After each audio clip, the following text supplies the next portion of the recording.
dégâts humanitaires concernent les dégâts humanitaires aujourd'hui, la crise humanitaire qui règne également. Nous voudrons ici remercier tous les pays, à l'occurrence la France, l'Allemagne, la Belgique, la Grande-Bretagne, les États-Unis, qui ont pris des sanctions pour dissuader le Rwanda à quitter, à faire sortir ses troupes de la RDC, qu'on redevienne deux pays frères, comme on l'a toujours été.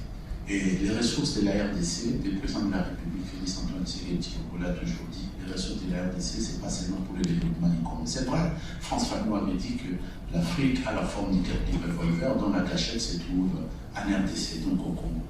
Mais nous ne voulons pas utiliser la cachette de France Fanon. Pour nous, la cachette de France Fanon, c'est justement la croissance économique pour permettre, par les commerces, par la coopération, à développer non seulement la sous-région du Grand Lac, mais également être utile au développement de l'Afrique. Mais ce qui ne peut pas être accepté, c'est de le faire de manière illégale.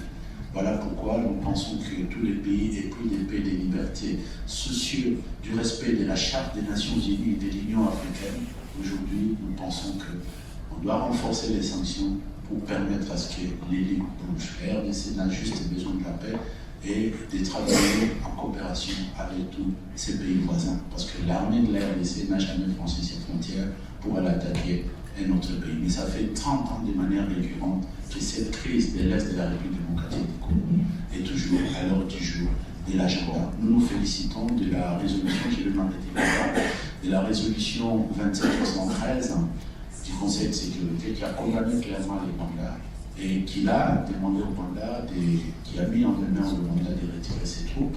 Ce n'est pas encore fait et nous continuons à espérer que la communauté internationale ne laissera pas tomber les pays comme le nôtre parce que l'histoire de l'Ukraine et l'histoire de la RDC aujourd'hui, c'est le même standard.